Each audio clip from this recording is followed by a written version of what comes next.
have the list. What did they say about the parking garage? What did they say about the parking garage? Are they going to be able to? I'm working on that too. Nothing happens immediately.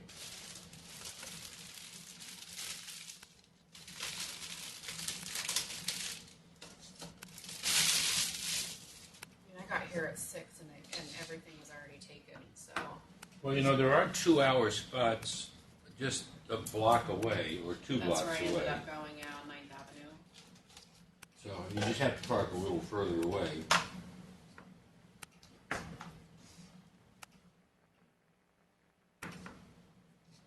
You have to be UW faculty definitely to park here for free.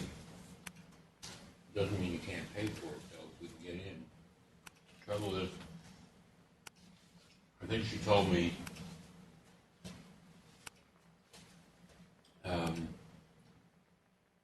they don't open the gates till 7, and if we want a guard here to open it earlier, we have to pay him some ridiculous amount of money to be here an hour early and open it.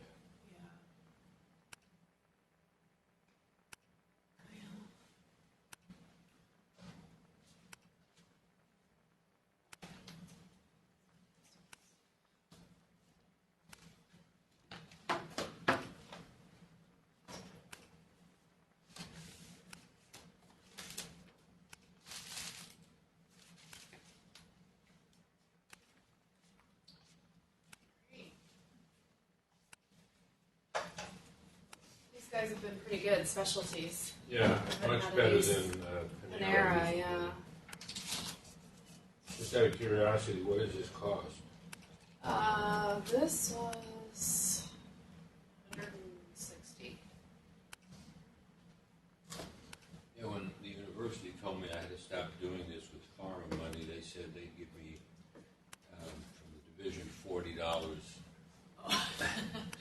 $40 would get you The coffee? the coffee and maybe a few pastries. Yeah, I probably ordered a little extra, and I did the hot sandwiches instead of the pastries, the cold pastries. Yeah, just because it's winter, and I figure people like warm stuff. No, you did. That's fine. And oatmeal, but yeah. At a very minimum for this size with the 2 coffees, I'd say it was probably $100, maybe a little more. But Let me see if I can still get this. Good morning. morning. Nick, good to see you. I think it's getting worse and worse. I know, we were just talking about it. I had to park way down. 9th Avenue, we're on 9th. Yeah, way down on the 9th. I mean, Yeah. I guess when some of the construction is over, it'll be easy. But there's another building, I just saw another sign. Oh, this construction is not going to be over. Maybe in this immediate area, though. Yeah, but down right behind the trophy place, there's another sign now. Oh, is there? Yeah, 26-story, parking. 44 units, only 39 spaces, you know, Yeah. one after the other. Morning. Good morning. How you doing? Good. Good to see you again. You have a good night? Yeah. Bill? Yeah. Morning, Dr. Altman. Hi. I'm Nick. Dr. Altman. You've been sick?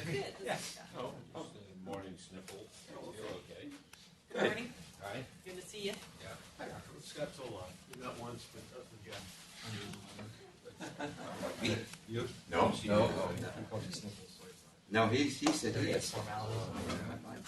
I'm just getting over it. There's been some really bad flu. Yeah, I was down now for 3 weeks. Horizon House had a memorial service for one of the ladies. And the health department came in and did We got 4 here. Yeah, exactly. Elderly people. Yeah. Wow. I was just I need some woman's touch. What do you mean? Struggling. Oh, you need help. Gentle. Yeah. Okay. How are you? Good, how are you? Doing well. Nice to see you. How's it going? Great. First day back yesterday. Is it really? Yeah. Oh, wow. The whirlwind then. Oh, let's see. Oh, you Doing a did? little I'm going on vacation next week. Oh my gosh. Where are you? Puerto Rico. She's so out. Yeah. Yeah, there you go. Never been there. Yeah, I am. Yeah. It's, I mean, too much. I'm so used to not getting sleep. Like Yeah. this morning, I I can't- got up I like don't do- at 2:30, Yeah. and I feel like I We barely went back to don't go bed. So it's like, Miami or Florida or the Caribbean. Just yeah, too far you know, away. just Yeah. To me, it's like. I mean, I did. It's like, Plus we have kids. You know, It's difficult to travel with that. I don't even know why I go to Hawaii. But not that. Yeah. I mean, like, Oh, Yeah, wow. yeah. like a 2 months. No, Yeah, no, I did it like once a Actually, week. Yeah, you should Twice. sound like We worked in San Diego. Wow. Well, my at the beginning it was game. like when she, like her Yeah. first month, I would Travel say was zoo. like Yeah. every 2 hours. Huh. And I just like it like on the road. Like I knew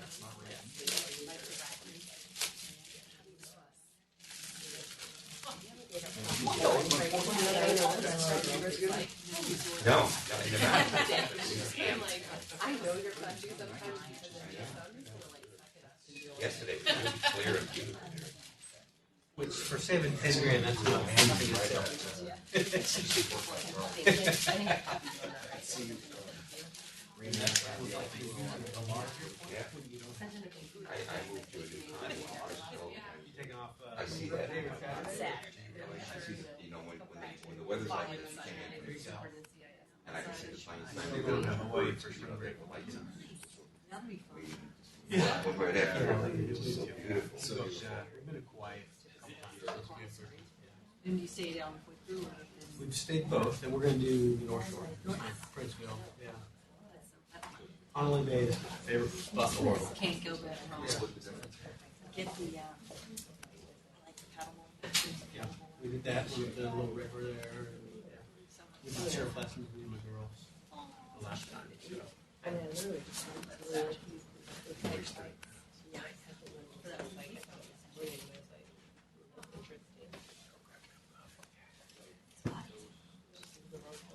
Good morning. Good morning. How are you? I'm good. How you doing? Good.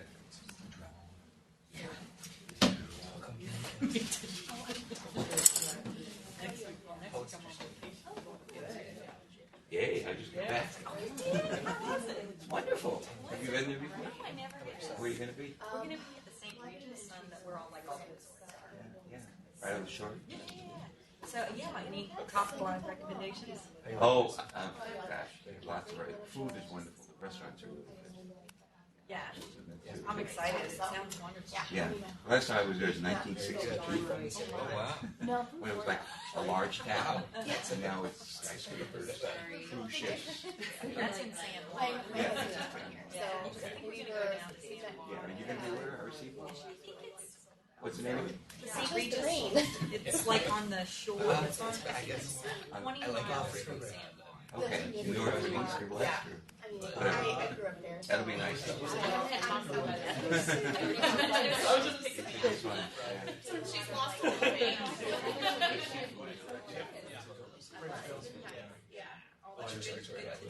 Yeah. And then Rum, I think we do like have rum tasting. Was that? Do tours, but then it's rum tasting there from the different. Yeah. And then, you know, they have a tropical jungle there. And it's not far to go on the south side on Sunset, which is really cool. Yeah. How long are you going to be?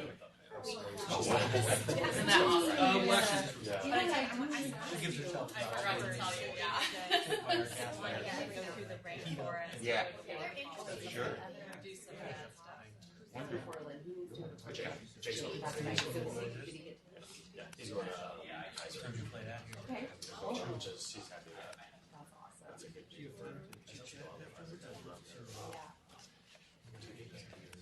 I'm just trying to make it. Yeah.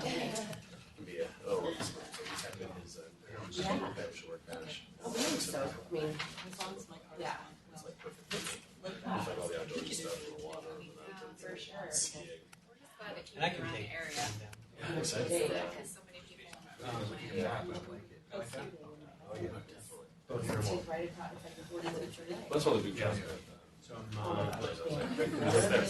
think they Yeah, man, 40 minutes is like the drive to the grocery store, so I'm like, Yeah. I'm like ready for it. Well, congratulations. Thank you so much. Hey, how you doing?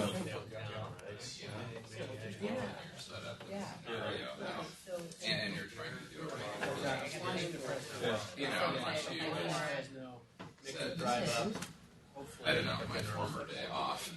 Yeah, you know, and that's all you're doing is sitting there and watching. That makes a difference too. But again, it's balancing between the time and all that stuff. So, we'll see. I saw it. Did you say We're trying to ramp up now because we're doing it more and more. considering they didn't give me the questions, Have they're just that like, I was like, person, you that know, like, person, you know, in television other and words, they're like, we don't really know what she's getting people with other stuff. You know, they've got. She's very nice about it, time but she said sitting it. there. And they started asking, I was like, you really don't know what you're talking about, so it is a hard case to know. Oh, and it's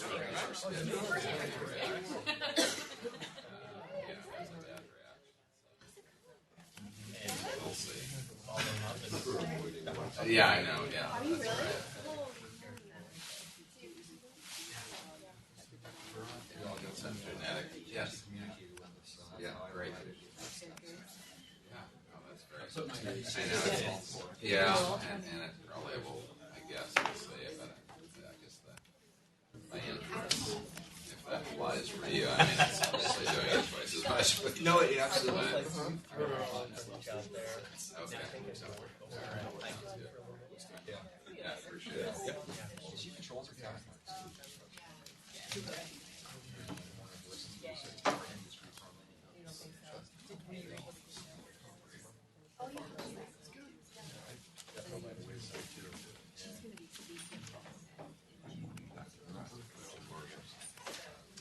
How are we doing? Yeah, that's very true.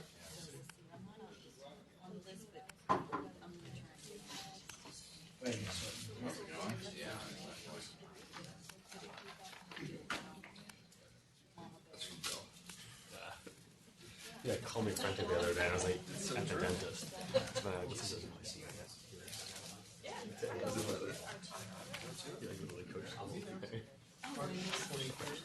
He's so into that. Oh, is that an issue? Well, don't feel bad. They used to make it. They did it. Oh, yes, I have that. They did the exact same thing. I have it.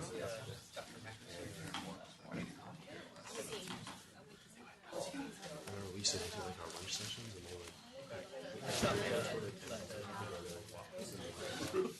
And they go through an hour-long presentation. It's like, whatever. She brought her in.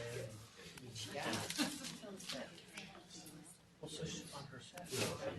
And she's like, you know what, I've been meaning to do this. She scratched out NST or PHR. We talked about I need to make this change. Tell her I said next time.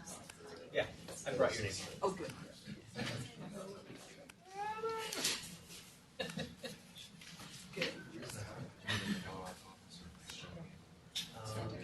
Tim Mateo. Oh, sorry. Excuse me.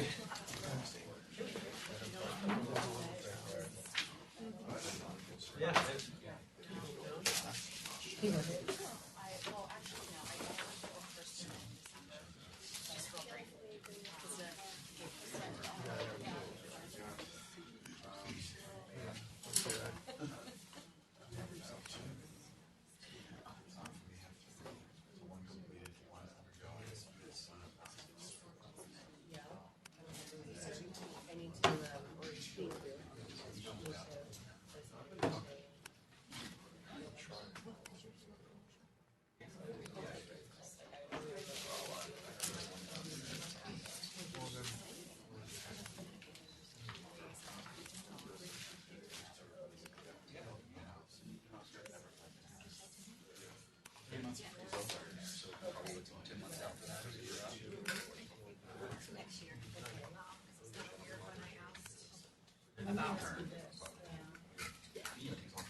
Yes.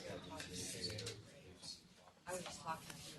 Going to San Francisco this week, going to New Orleans, and what? To investigator meetings. So one is for the first study on PI. It's a rollover for the pediatric, and then the other one is going to be rollover for the helping others.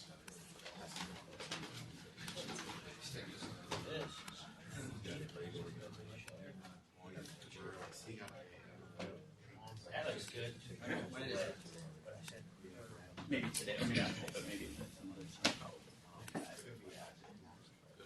Thank you.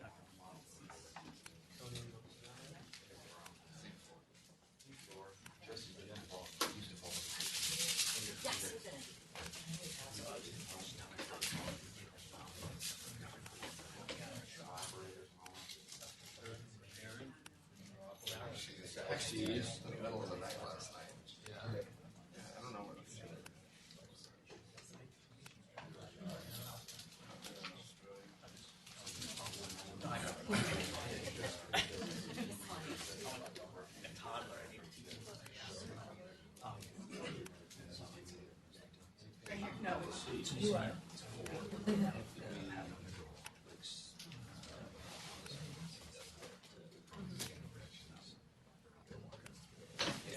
Holding me up and getting people enrolled.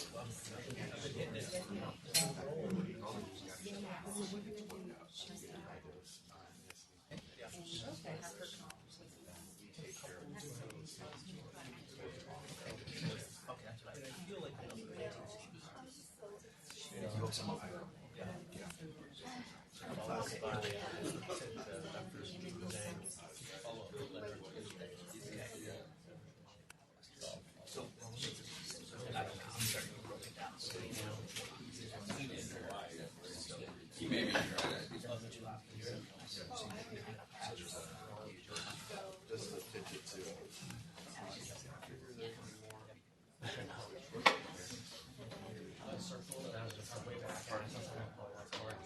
People are going to be a little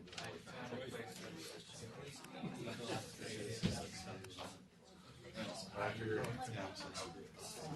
I'll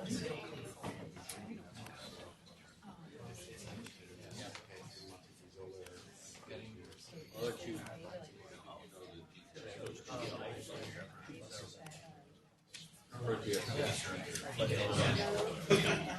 Blackboard down. They don't have all You know, tell them A-Rub. They're like, what? Like, they don't know then where do you use the local A-Rub? good morning, how's your training? I'm trying. I'm retired. I'm still with my own. I can do that.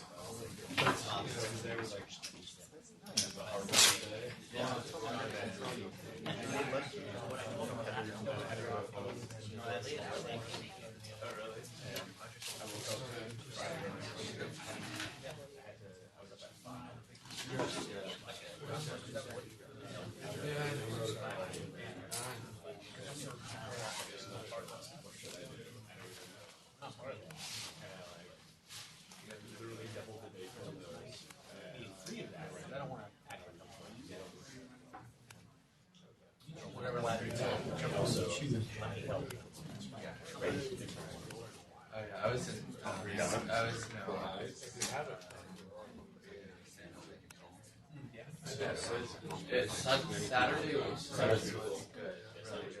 Sunday morning was and it was like Southern I did. It wasn't even like raining that hard, but just the Sunday. They're like 0 right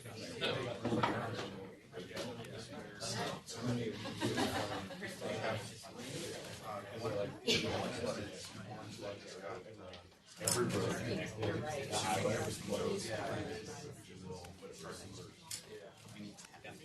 Because I prefer the number, they've all bounced back for me. Most of them.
We'll get started in just a second.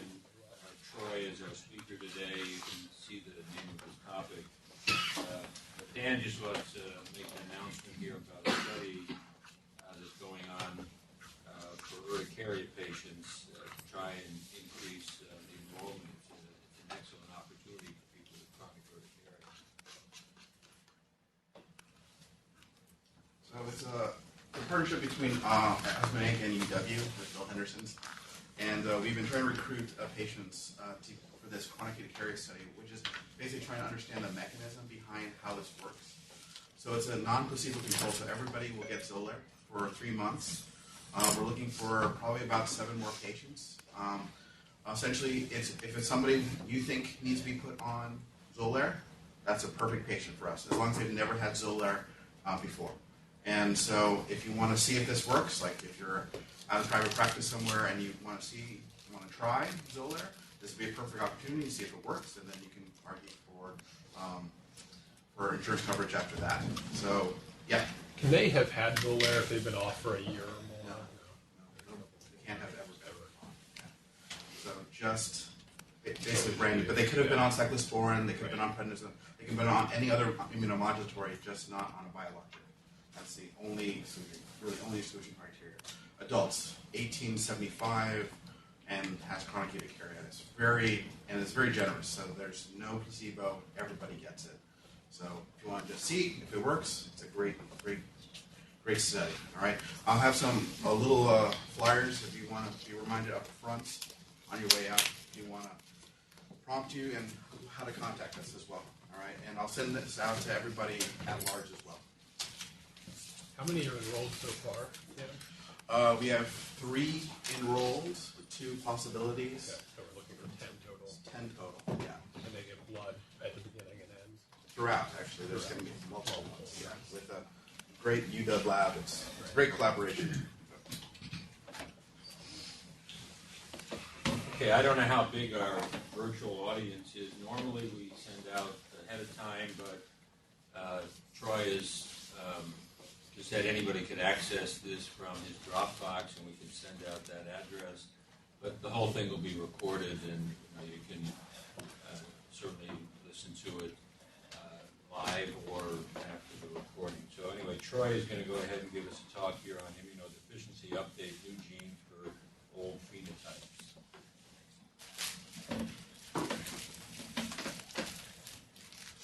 All right, thanks. I apologize that I didn't get it out to everybody yesterday. It turned out to be a little crazier than anticipated, and so anyway, the slides though are in Dropbox. So first of all, I have no disclosures that are relevant to this presentation, and Here's the Dropbox link, and that can be emailed out as well. So, and I'll leave that up. It's in a public folder. I'll leave that up for a while if people are interested in the slides. So, all right. So, what I wanted to talk about today is the immunodeficiency that I think probably most of us see most commonly, which is common variable immunodeficiency. We see both pediatric and adult cases. And over the years, this has really been, I think one of the last diseases where we didn't have a lot of genetic etiologies that we understood. That has really changed over the last 2 to 3, maybe 4 years, actually, that we've really begun to get now a whole host of genes, and I'm not going to even touch on about 4 or 5 genes that have been associated with 1 or 2 cases here and there that have been reported. Things like ICOS, CD19, BAFF receptor, where there's only 1 or 2 cases that have been reported. I'm going to focus more on most of these gene defects that I'm going to present are autosomal dominant gene defects, meaning that they can arise in patients who do not have a family history, necessarily. And by virtue of them being autosomal dominant and the fact that you only need to have a mutation in 1 copy of the gene, the phenotypes are quite variable among these patients. And I've presented a few of these genes in the past associated with an IPEX-like phenotype, but I think there's a lot of overlap here, as you'll see in some of these genes. And what's interesting about these autosomal dominant, these heterozygous defects, is that what we call either the penetrance or the expressivity of the clinical features of the disease can vary broadly. So you can have multiple family members with the same genetic defect.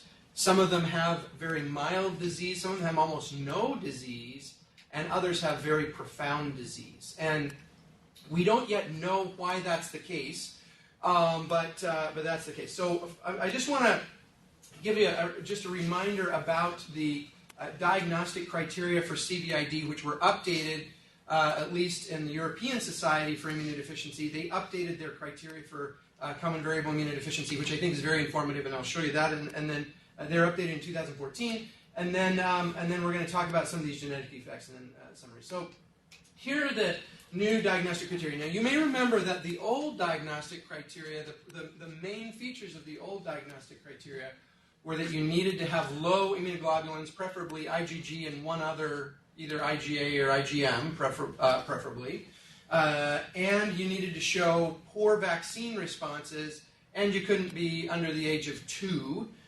With the old criteria is how they did it, and you needed to rule out sort of typical genetic causes of hypogammaglobulinemia. So these new criteria really highlight, I think, how the field has evolved since those initial criteria came out, which is that the criteria now include at least one of the following. So an increased susceptibility to infections, autoimmune manifestations. So now recognizing that, in fact, to make a diagnosis of common variable immunodeficiency, you don't necessarily need to have had repeated infections. Maybe you've just had autoimmunity, okay? And or granulomatous disease or unexplained lymphoproliferation, and then a marked decrease of IgG or IgA with or without IgM levels measured at least twice. So here's the hypogammaglobulinemia.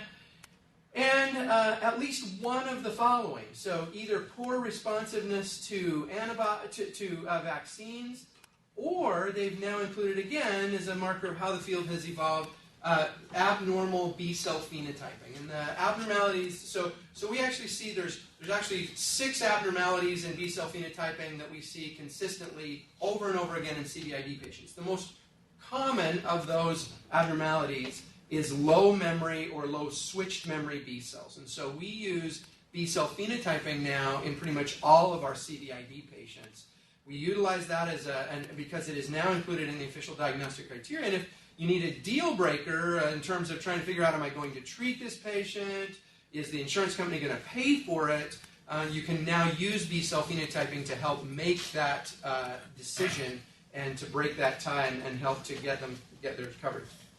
Now, the other things here is that ideally the diagnosis really needs to happen after the 4th year of life because of, other diagnoses for hypogammaglobulinemia, things like X-linked agammaglobulinemia and others that may occur younger than this, severe combined immunodeficiency, etc.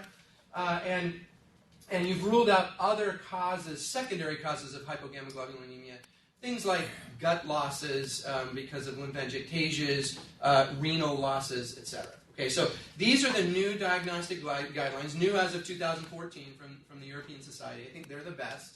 And they really highlight, I think, how this whole thing has evolved. And that will come up over and over again as we go through this because, as you'll see, many of these genetic defects have been identified in patients who have not only the infections and problems with low antibody levels, but patients who've also got the autoimmunity or the autoinflammation that we see in many patients with common variable immunodeficiency. So let's start off with B-cell development defects in CVID. And of course, the classic of these is X-linked agammaglobulinemia is sort of an example. Now, of course, these patients, typically we call them X-linked agammaglobulinemia, patients who have BTK defects.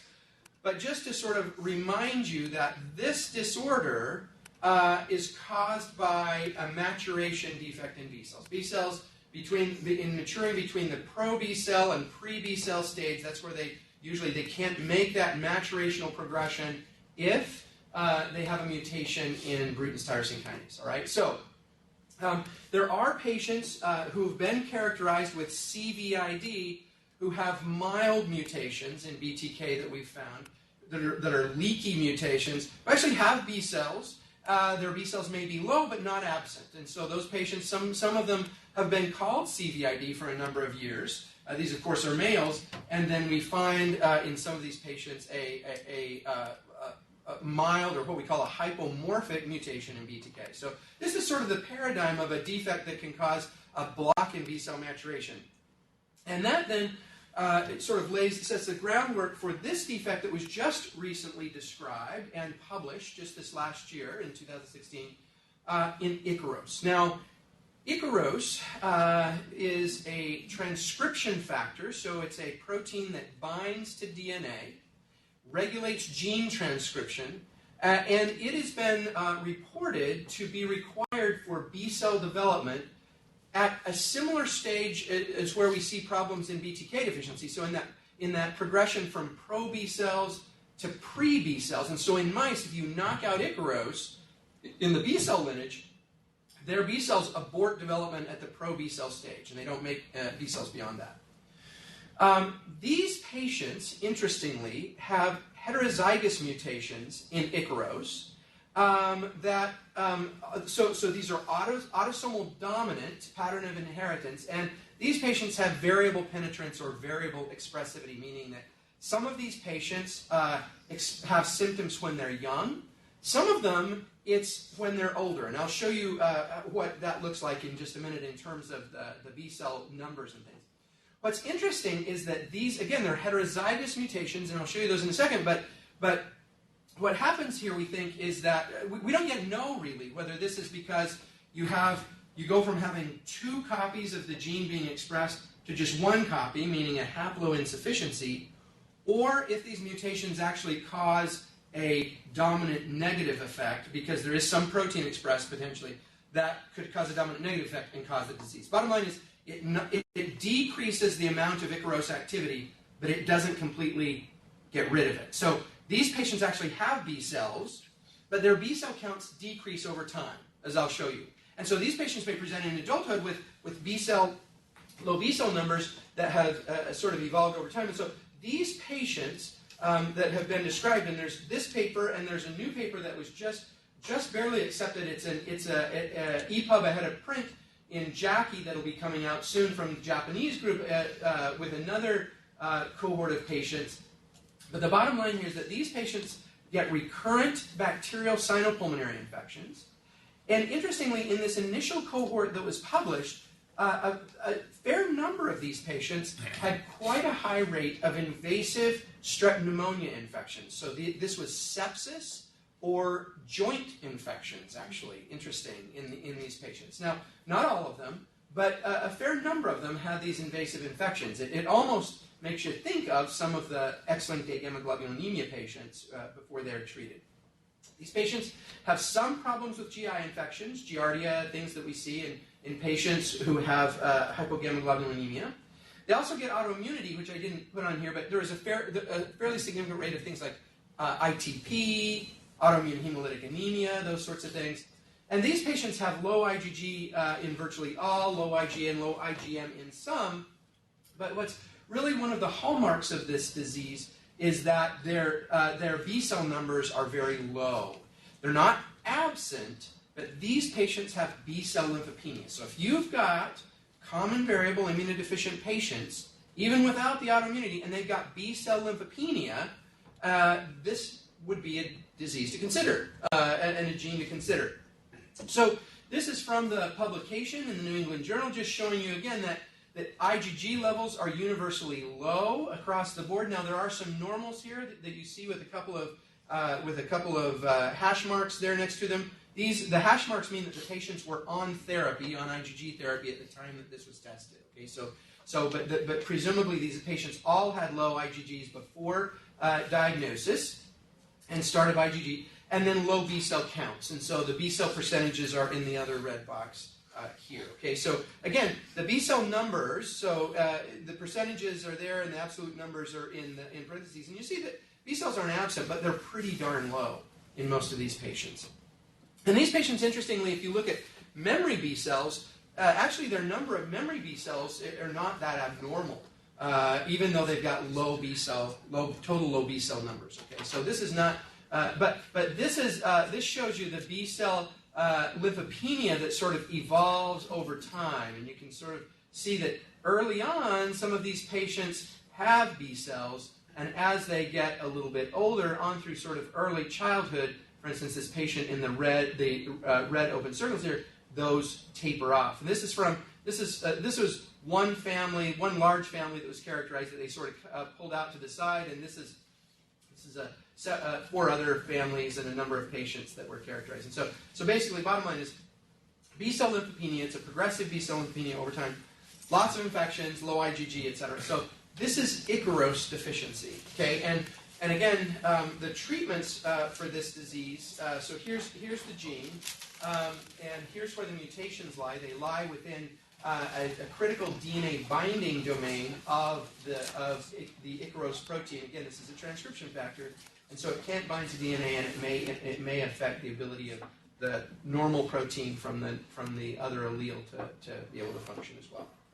So treatment in these patients so far has just consisted of IgG supplementation and antibiotics. So this is sort of a typical CVID sort of picture. Nothing in particular that in this case actually, that the gene sort of points to in terms of a treatment. To my knowledge, none of these patients have been bone marrow transplanted at this point. So that has not come up in these patients. And over time, again, the incidence of autoimmunity is not extraordinarily high in this patient population, but is helpful. What's most helpful here is that in these families, there's multiple family members who are affected in most of these families. Matt? Troy, where can we get this gene sequence? So it's only available at this point on a research basis. But one of the things that for all of these genes that I'm going to present, a few of these are available on some gene panels that are available. Are the Immunoplex panel that's available here at the University of Washington that we've done currently only has 78 genes on it. It does not have this gene and several of the others. However, there's a version 2 of Immunoplex that's currently in validation that includes all of these genes actually that I'll present today, including Icaros. And so before then, if you're interested in having it done on a research basis, we can talk. So I've talked about CTLA-4 haploinsufficiency related to IPEX syndrome before, but its original description was actually in patients who had common variable immunodeficiency. So let me just remind you what CTLA-4 is. So CTLA-4, just remember that T cells, when they get activated, so here's the T cell, here's the antigen presenting cell.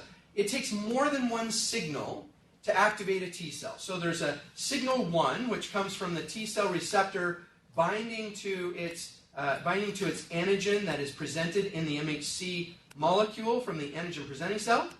Signal 2 comes from CD28 on the T cell binding to the CD80, CD86, or the B7 molecules on the APC.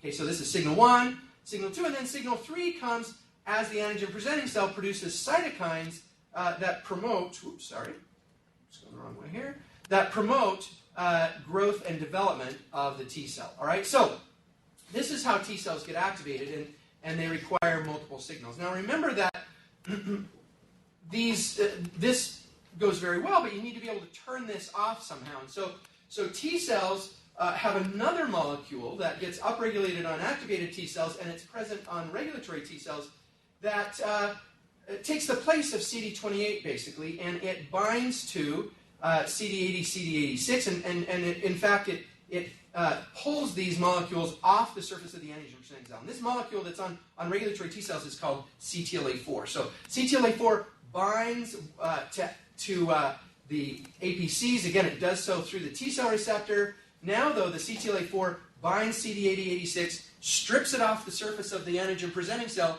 and makes it so that that antigen presenting cell can no longer stimulate other T cells. So that's how CTLA-4 downregulates T cell proliferation, T cell activation. And so this has become, of course, very important in the field of checkpoint inhibition, where antibodies blocking CTLA-4 so that you can't downregulate T cell activity have become very important in the treatment of cancer, for instance. And so, interestingly, in those patients, when you block CTLA-4, about 40% of those patients, yes, it helps their cancer treatment, but about 40% develop autoimmune enteropathy, actually, and they develop significant autoimmunity. And that's one of the risks of all of these checkpoint inhibitors, either the CTLA-4 or the PD-1 blockade.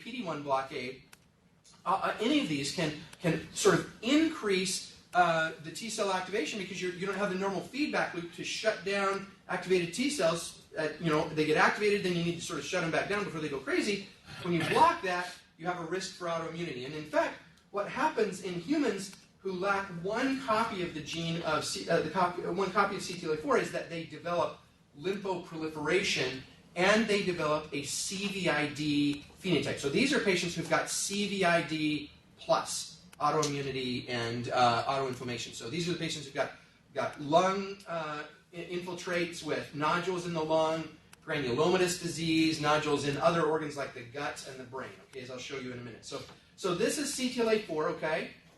Remember that I told you that CTLA-4, it takes the place here of CD28. So here's CD28, here's the B7 molecules, here's CTLA-4, and it binds to the B7 molecules and pulls them off the surface of activated antigen-presenting cells so that they can't stimulate other T cells. So here's a figure from the original publication of CTLA-4 haploinsufficiency from the NIH, showing again the protein. So intracellular domain, transmembrane domain, extracellular domain here, and so that correlates again, intracellular, transmembrane, and extracellular domains of CTLA-4. And you'll note that all of these mutations are pretty severe mutations. They all essentially either cause truncation of CTLA-4 or make it so it's just not expressed. So these patients have essentially half the amount of CTLA-4 that they should have. And in fact, what happens then is that they get autoimmune disease and they get CVID. So here's the clinical features that these patients get. Again, enteropathy, autoimmune enteropathy, hypogammaglobulinemia, very common among these patients. They get GL-ILD of the lungs. They get lymphocyte proliferation in other organs. So this is another autosomal dominant defect. Okay, so no family history required here, with variable penetrance. So we've got patients, we have families where we have, there's one family where we've got two girls, both have very severe disease. So severe that, in fact, that both of the girls ended up getting bone marrow transplants as young adults. Their father, who's in his late 50s, early 60s now, has the exact same mutation, had one episode of ITP when he was a teenager, and has never had any other problems. Okay? So the penetrance or the expressivity is quite variable. But these patients, this one is very important to make the diagnosis, because in the patients who have this disease, there's actually something we can do for them beyond just immunoglobulin replacement. So these patients who've got the more severe manifestations, many of them have falling B cell counts over time, similar to what you saw with Ikaros deficiency. And they've got one clue to this disease, and some of you may have sent B cell phenotyping and have seen these reports come back, is that there's a population of B cells that express low levels of CD21 that we call anergic activated B cells. So these are B cells that they've proliferated like crazy, they're sort of exhausted, and they accumulate in these patients, again, because these patients can't shut down lymphoproliferation. So these patients, we had a patient the other day with this who had 40% of her B cells had this phenotype of this exhausted anergic picture. And so not every patient who has these elevated has CTLA-4, but it's one clue that they might have CTLA-4. Yes, right. This is obviously a stupid question. It's intuitive why they get lymphoproliferative disease and granulomas.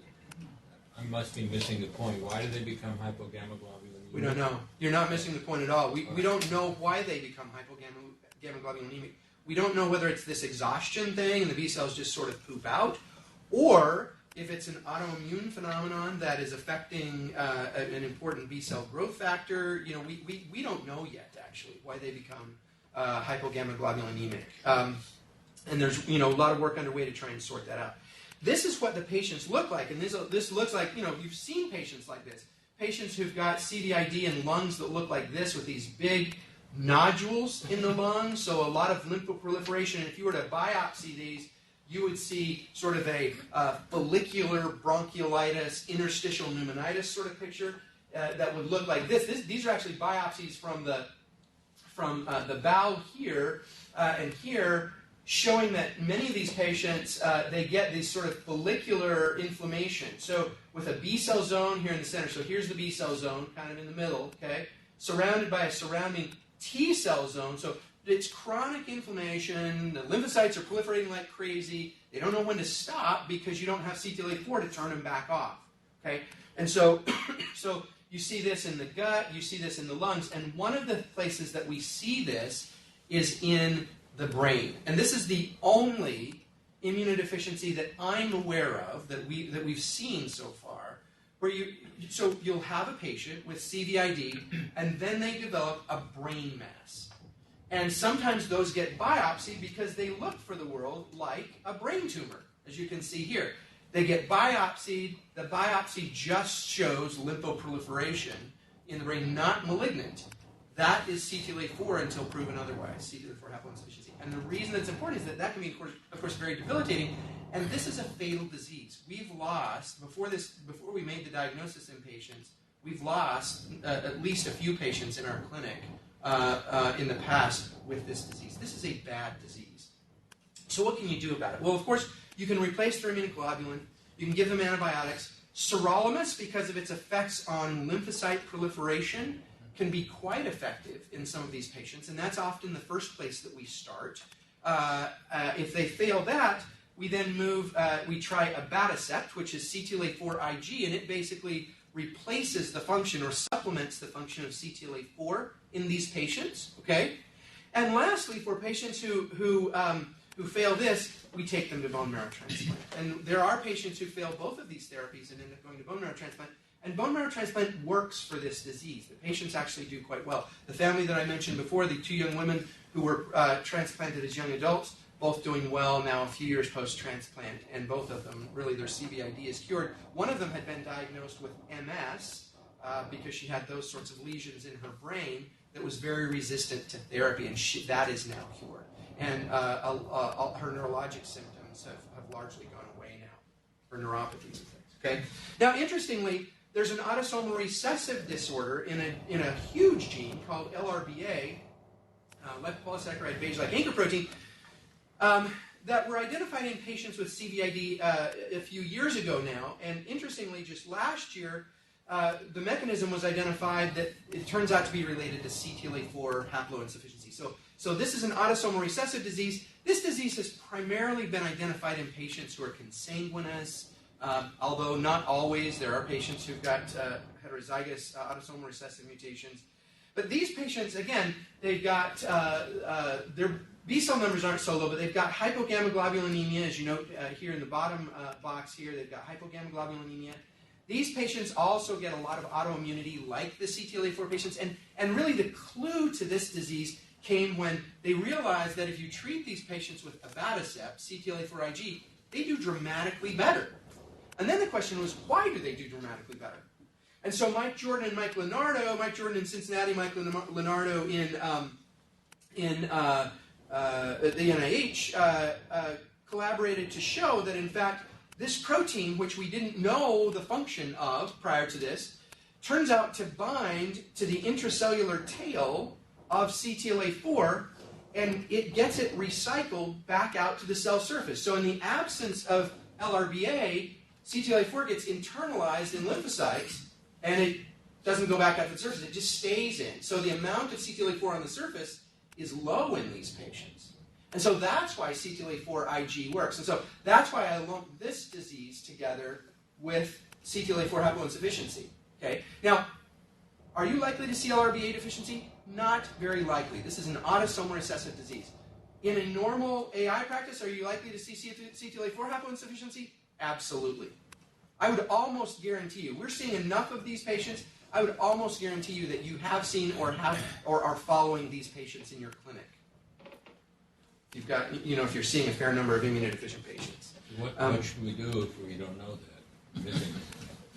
Well, so again, the first thing is suspicion.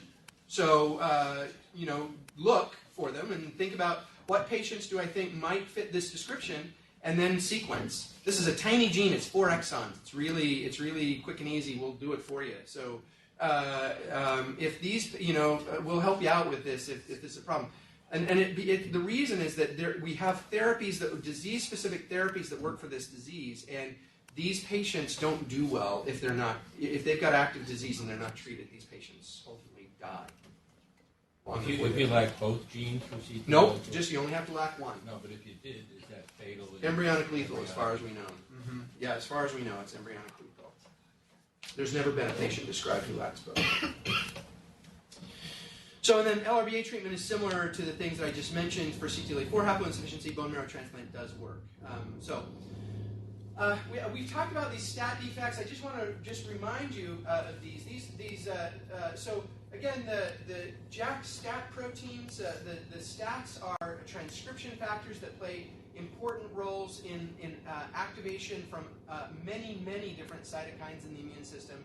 This family of transcription factors play an enormous role in the immune system, and they are activated by these JAK kinases that are associated with many of the receptors, or some of the receptors have the receptor tyrosine kinases that can directly activate the STAT protein. So again, what happens is the STAT proteins, they get phosphorylated and activated upon cytokine stimulation, and they go to the nucleus and mediate gene transcription. And this is what the proteins look like. They dimerize, and so here's DNA, looking down the barrel of DNA. Here's one subunit, for instance, of STAT1. Here's the other subunit. They dimerize together to bind to DNA, almost like a pair of pliers to regulate gene transcription. Okay, so it turns out, and I've shown you these before in association with IPEX, but I just want to reiterate that these have now been associated with a phenotype of common variable immunodeficiency. So I just want to remind you that for all of these STAT genes, you've got 2 copies in your genome. Okay, one from your mom, one from your dad. All right, and so that means that these are the possible pairings that you can make with these 2 copies. All right, so moms and dads, and these are the possible pairings that you can make. So if you have both of these being mutant, then of course you won't have any function, but you can have some that are, if you knock out one copy of these, then of course you would have about 50% activity. But interestingly, if you have point mutations in one copy so that you still make the protein, but the protein it doesn't function like it's supposed to. Either it has less function or more function.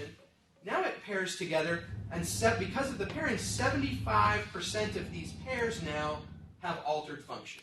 Okay, does that make sense? So if this is a mutation like in Job syndrome, hyper IgE syndrome, that decreases the function of STAT3, then 75% of the pairings have decreased function. If this is a mutation that increases the function, then 75% have increased or elevated function, and the STAT proteins are overactive, all right? And so it's these overactive ones that are the ones that cause problems and cause a common variable disease phenotype, common variable immunodeficiency. The first of these is STAT1 gain of function mutations that were originally described in patients with chronic mucocutaneous candidiasis, and this leads to an enhanced phosphorylation of STAT1, as shown here. So green is unstimulated cells, blue is normal cells that have been stimulated. This is looking at STAT1 phosphorylation, and red is one of these patients with a STAT1 gain of function. So very enhanced phosphorylation and hyperactivation of STAT1. And so these patients have now been, this has been linked to a phenotype of common variable immunodeficiency. But these patients, again, these are patients who have common variable immunodeficiency plus. So plus autoimmunity plus sometimes the lymphoproliferation.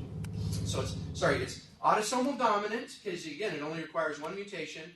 Variable penetrance, again, same family members with the same mutation may have different clinical phenotypes, okay?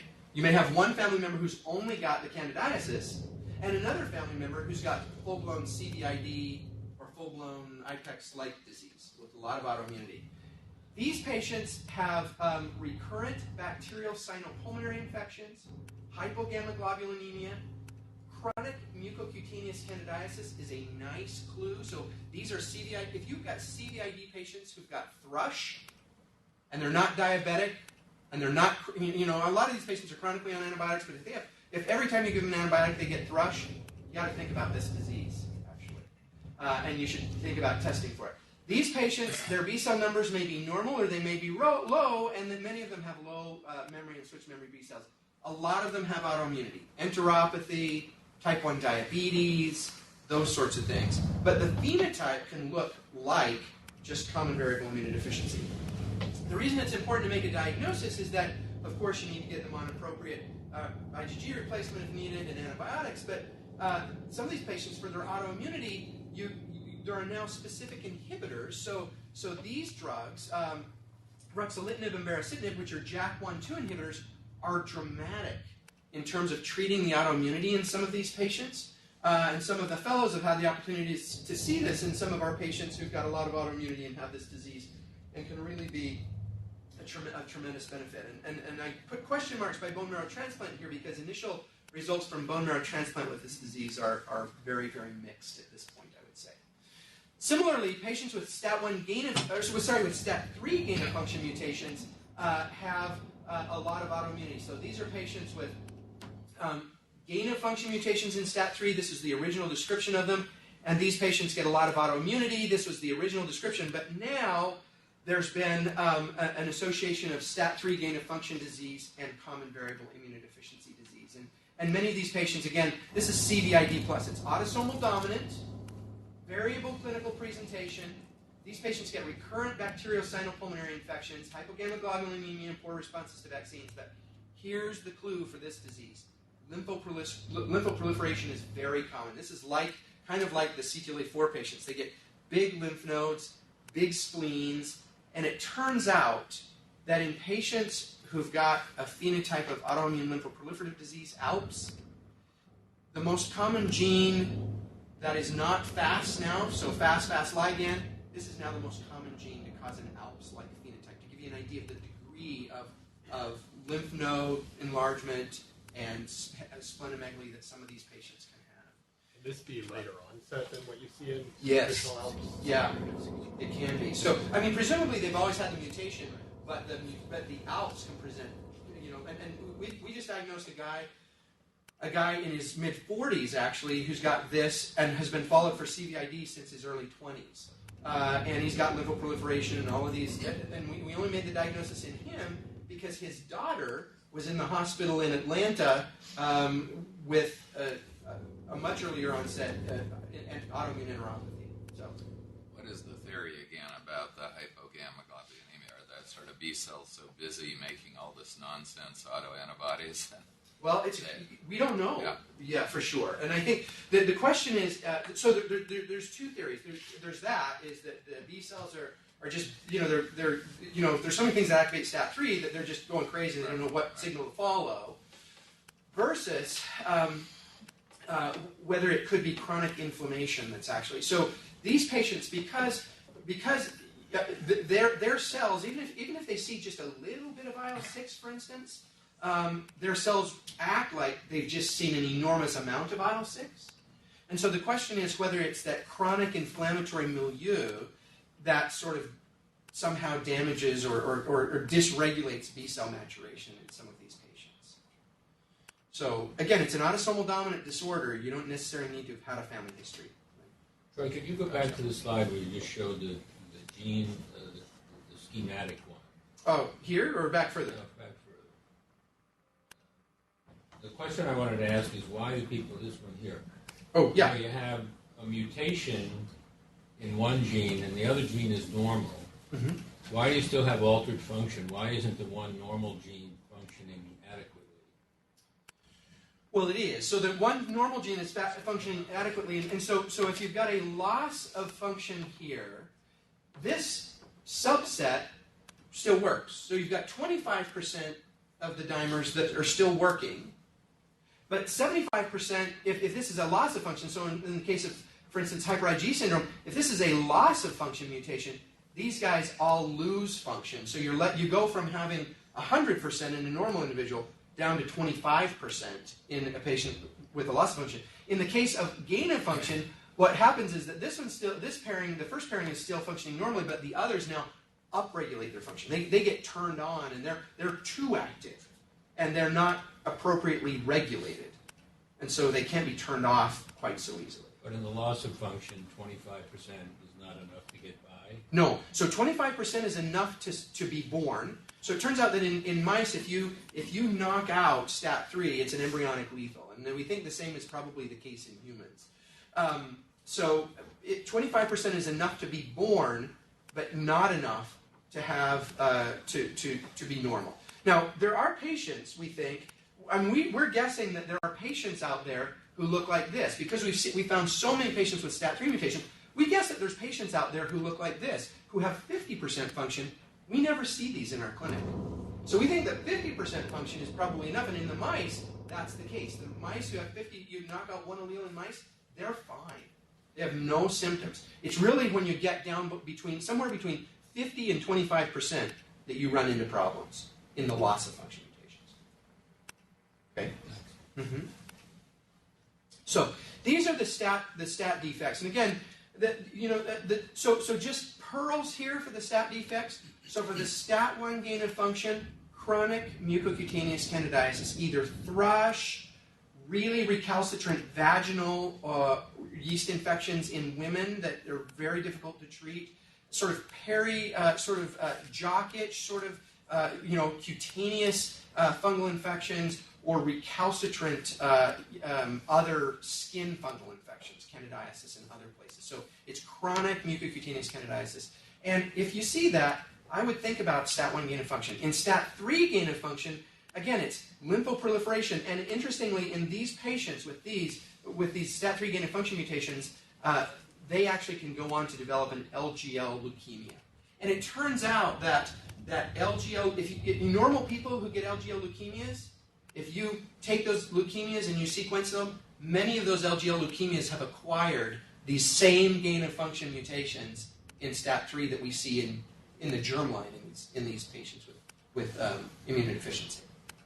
Okay? So those are some clues of some of these stat defects.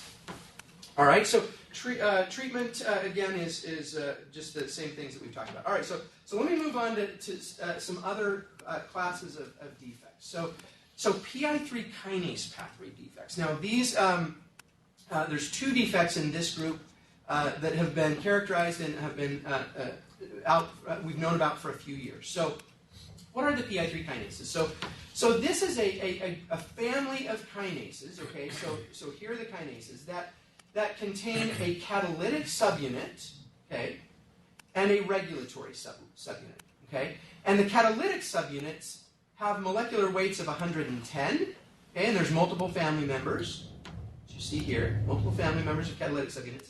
And the regulatory subunits, there's a couple of those. There's a P101 and a P85. And the ones that are most important from an immune standpoint, we think, are the P110 delta subunit. Okay, so this one over here that is expressed in in lymphocytes, and the P85 subunit, which is the regulatory subunit that's expressed in lymphocytes. Okay, so these are the ones in lymphocytes, and these play very important roles in signaling from these cell surface molecules that you recognize. So CD19 on B cells, CD28 on T cells. So these are the co-stimulatory signals. So remember that CD19 plays an important co-stimulatory role in B cells. CD28 plays important co-stimulatory roles in T cells. So this provides that second signal that I mentioned that lymphocytes need to get activated. This is required for delivering that second signal. All right? And it turns out that what happens is that the mutations that have been identified in patients who have common variable immunodeficiency are mutations that increase the function of this pathway. Okay, so these are activating mutations either in the catalytic subunit or loss of function mutations in the regulatory subunit, so that the regulatory subunit just isn't present, and the catalytic domain just kind of goes crazy on its own without being regulated. Okay, so the net defect here is an increase in PI3 kinase signaling from these pathways. All right. So, and of course, PI3 kinase, its ultimate effects are that it causes things like plasma cell differentiation. It controls sort of cell cycle, so that the B cells sort of go to a certain point and then stop and begin to make antibodies, for instance. Plays important roles in that, and in class switch recombination. And what happens when this is out of control is that those things don't work appropriately. And so there were two initial publications in patients with PI3 kinase P110 delta mutations. I call it deficiency, but it's not really a deficiency. These are activating mutations in the catalytic subunit. They activate the kinase and get it going crazy. These patients, as you'll note here, have multiple features. And so I'm just going to summarize it here. So there were 14 families originally described. These patients had recurrent bacterial sinopulmonary infections, CVID. Interestingly, though, they had CVID plus with the lymphoproliferation, with big pulmonary nodules, GI enteropathy, with a lymphocytic enteropathy, lymphadenopathy. And again, the problem here is you've got out of control PI3 kinase. It drives the B cells to just grow and grow and grow. They never sort of slow down and class switch and become plasma cells. They just keep growing. And so you get big aggregates of lymphocytes all over the place. And these patients, interestingly, have oftentimes elevated IgMs because they don't class switch appropriately, because the B cells don't slow down to do that. These patients also, many of them, have chronic viremia, chronic problems with EBV. And so these are patients who may have chronic EBV or recurrent EBV infections, a little bit of an elevated IgM, and this sort of GL-ILD in the lungs, lymphocytic colitis in the gut, and other things. And the B cells, again, they don't mature appropriately, and so they look abnormal in B cell phenotyping. These are all activating mutations this shows the increase in the kinase activity here in the patients with mutations in the black versus the wild types in the white. And so similarly, patients who've got defects one of the things I want to just call out here is that, interestingly, patients with these defects, there's actually 4 mutations that account for virtually every mutation that's been identified in these patients so far. So there's 4 hot spots. When we sequence for this disease, we just quickly sequence the 4 hot spots. We don't even sequence the whole gene when we're just quickly looking for this disease. These are activating mutations. And then there are patients who've lost the regulatory subunit gene, the PIK3R1. So these patients, all of these mutations actually are splice site mutations that make it so that no regulatory subunit is expressed. And both of these defects are autosomal dominant. Okay? You only need to have one mutation. So if you lose half of the regulatory subunit, you now have disease. And the phenotype is really similar. Again, no regulatory subunit here. It doesn't control the kinase. It goes crazy, and you get the same clinical phenotype as shown here. Low immunoglobulins across the board, and they get lymphoproliferation. And these patients also have some problems with EBV as well. This can start in early childhood, but it has again, a variable penetrance from individual to individual and looks just like the activating mutations in this. So what do we do for these patients? So IgG supplementation, antibiotics, as I mentioned.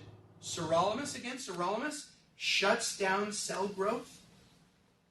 One of the things that it does, and it acts on this pathway, and so can turn down and turn off this lymphoproliferation to a degree, and works quite nicely in this disease. Bone marrow transplant is still up in the air for these patients, and there's a trial underway in a couple of centers for PI3 kinase inhibitors that inhibit PIK3CD activity.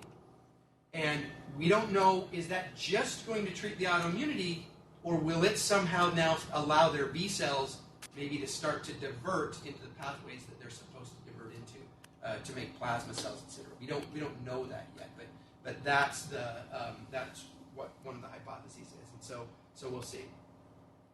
I just want to highlight a couple more pathways. So NF-kappa B is another very important signaling pathway in lymphocytes.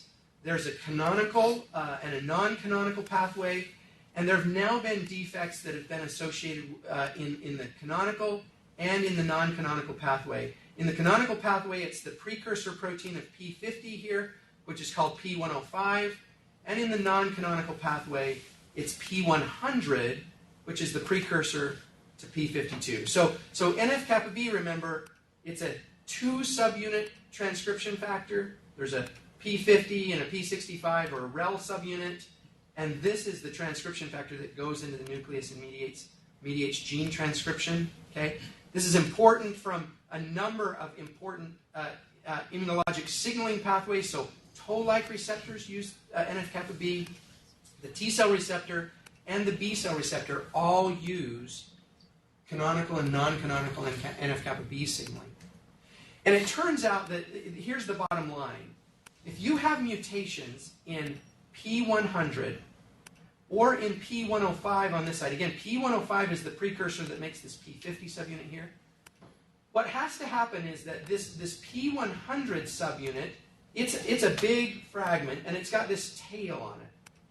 And what has to happen is that, this is the tail, the red tail here. So what has to happen is that this red tail has to get cut off to cut it down to the size of P52 so that it can actually become a functional transcription factor. And in order for it to get cut off, what has to happen is that there are 2 key serine residues that get phosphorylated here. Those get phosphorylated, it gets polyubiquitinated. This fragment of the protein gets chewed off in the proteasome, leaving behind this P50 subunit that can now act as a transcription factor. Okay? So what happens in the patients who have CVID is that their mutations are here in the red portion. They can't chew this off, so they can't make enough of this, and so they can't signal appropriately from CD40, from the B cell receptor, from the T cell receptor, etc. And if you can't do that, then you can't make very good B cell responses, very good T cell responses, and you can't class switch very well. And that's exactly what they see in these patients. So let me just show you quickly, these are the patients. So these patients have early onset hypogammaglobulinemia. This is the NF-kB2 patients. Interestingly, many of these patients with NF-kB2 defects also have a central adrenal insufficiency. So if you think through your CVID patients and think, oh, I've got one with an adrenal, with adrenal insufficiency that's been there for a while, think this gene here. Again, it's another little clue as to a gene defect of these patients. These are all autosomal dominant defects. Okay, again, autosomal dominant, so no family history required. And similarly, let me just show you this just to prove to you. So here's the P100 protein. It's big. and then here's the P52 protein, and here's patients and those mutations, and they can't basically chew down this P100 to the P52. So here's the normals, here's the patients. Okay, so they can't make enough of that transcription factor. And similarly, the same thing goes for P105. So I'm just going to stop. Now, one last defect that I want to just make you aware of is a defect that was originally described. This is, I call it now for something completely different because this has really surprised us because these defects were identified about 2.5 years ago. This is a defect in a gene called, or in a protein called ADA2, adenosine deaminase 2. And originally it was described in patients with early onset strokes or in patients with polyarteritis nodosus, sort of a vasculopathy, basically, is how these patients were originally described in these 2 back-to-back New England Journal papers. Okay? Interestingly, the phenotype of this disease in the last 2.5 years has expanded dramatically. And one of the phenotypes that we now know about is a CVID phenotype. So a subset of these patients develop B-cell maturation defects. Now, just to clarify, this is not ADA1. So ADA1, remember, is the adenosine deaminase that causes SCID that was identified by Elo Giblett here at the University of Washington years ago as the first genetic cause of SCID. This is a family member. It's another adenosine deaminase that is present in the blood. It's made primarily by monocyte lineage cells and by lymphocytes. And we don't really know what it does. It's actually not a very good adenosine deaminase. It's about 1,000-fold less functional than ADA1. So we don't know whether the deficiency in these patients, we don't really know what it causes. What we know is that all of the mutations that have been identified to date basically lead to a loss of secreted ADA2 protein. Okay, so the ADA2 can't be secreted out, and those patients have low ADA2 levels. So this was the vasculopathy in those patients, the polyarteritis nodosa that you see there. This is an autosomal recessive defect, but we are finding a lot of patients. And it turns out, so Bodo Grimbacher, who's got a large cohort of CVID patients that he follows, 181 without genetic defects. They screened them because they'd had some patients who developed vasculitis. They screened them for ADA2 deficiency, and 9 out of 181 turned out to have 5% or so had ADA2 deficiency that causes common variable immunodeficiency. And the hallmarks here is that they've got hypogammaglobulinemia, they've got low IgM, they may have inflammation like vasculitis, so kidneys, liver, things like that. They don't all have this, however. But interestingly, most of these patients have low IgMs. And so you may have had these patients. We get referrals not that uncommonly for hypo-IgM patients. Patients get referred to us. They may not have these other things, but we've now begun to screen those patients for ADA2 deficiency. And the way that you screen these patients is actually very easy. So Mike Hirschfield at Duke does screening for ADA1. He's done that for years. He's now added ADA2. He's a CLIA-approved lab, but he doesn't charge you for the testing. And he can do this off of a dried blood spot card. He can do it off of blood. He can do it off of plasma. You just send it to him, and he will test plasma ADA2 levels. And you can go to his website at Duke, and within a couple of days you get the results back as to whether or not your patient is ADA2 deficient. And then you can do the gene sequencing if you want to do that. But these patients, interestingly, respond beautifully to TNF inhibitors. There's this chronic inflammatory phenotype, and there's some very early data in Bodo's patients that if you treat them with TNF inhibition, their B-cell counts actually get better.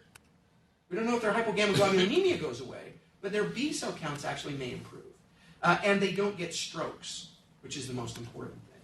Yes, ma'am? There's some old literature with IgM deficiency and autoimmunity, specifically rheumatoid arthritis and lupus, I think. Has anybody gone back and looked at any of that? Those patients, no. But that's the exact phenotype. So Bodo's first family that he found was exactly that. And I don't know whether it was one of the ones that was originally included in that, but it was a patient who had lupus and CNS vasculitis and had strokes, and then also had liver issues and other things. And that was the first patient they identified, and that spurred them to go looking further. So I would bet that in that cohort, we have a couple of I haven't seen them in a while, but who Greg Gardner had sent to us with just absent IgM, rheumatoid arthritis, something like that.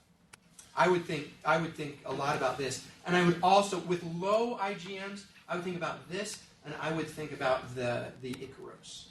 Icaros, again, you've got the second thing of low B cells. But low IgMs, I would, and especially if there's autoimmune stuff, vasculopathy, this is a disease to screen for. And it's free to screen for, which makes it even better.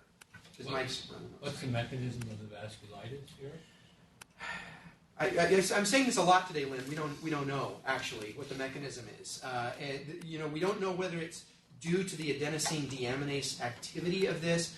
There's others that have hypothesized that this thing may bind to a specific receptor, but they haven't identified the receptor yet.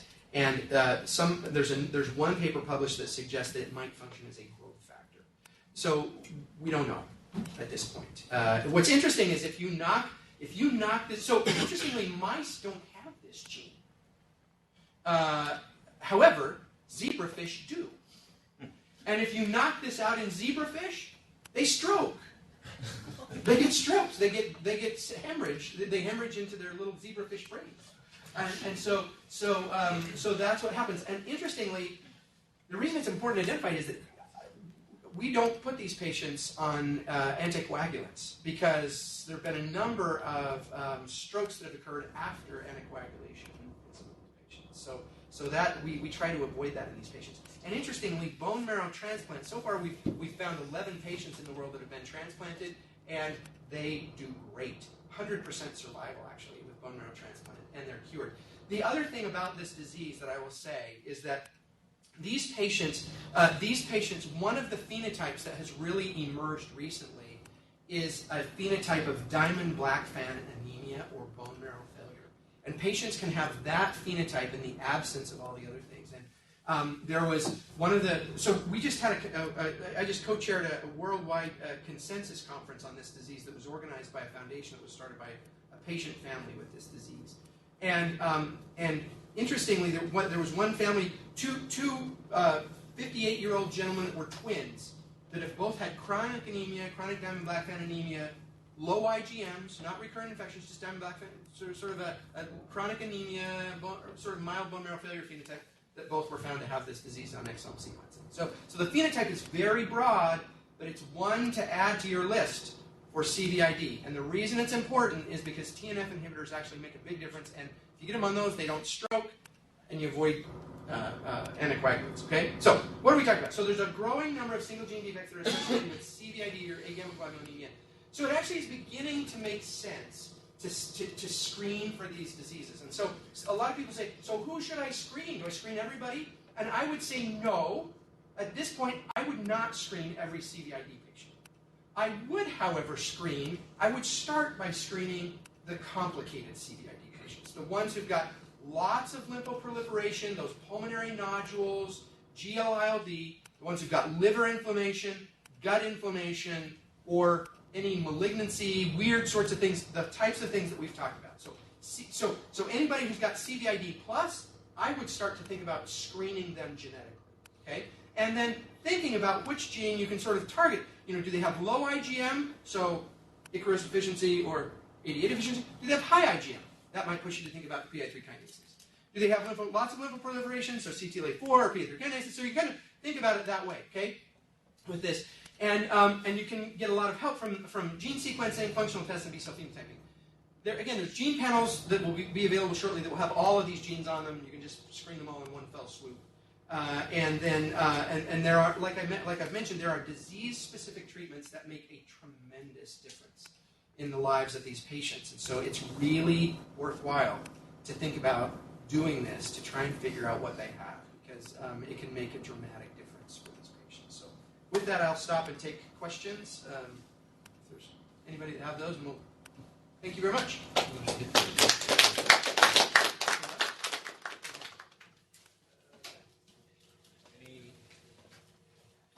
My main comment is I'm very happy you're in town to refer these complex patients to.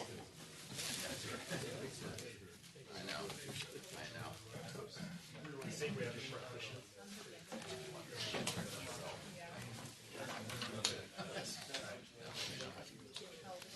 All right, let us know if we can help. Thanks, guys. John. See how that That's okay. That's all right.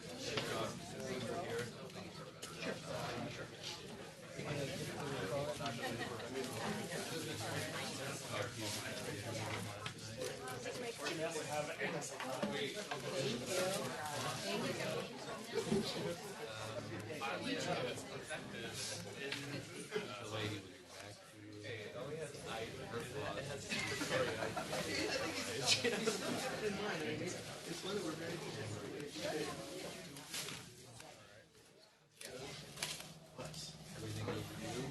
There are. You have to go outside. Yeah. Okay.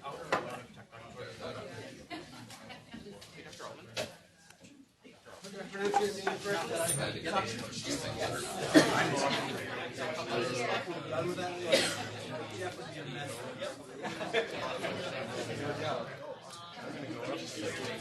I live here. What about you? I do.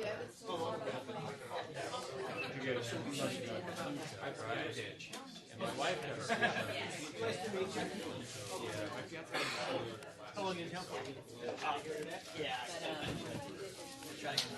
Thanks to letting me know that her two brilliant talks. Right? Yeah. So I can't remember this for 5 minutes just to know this level of expertise.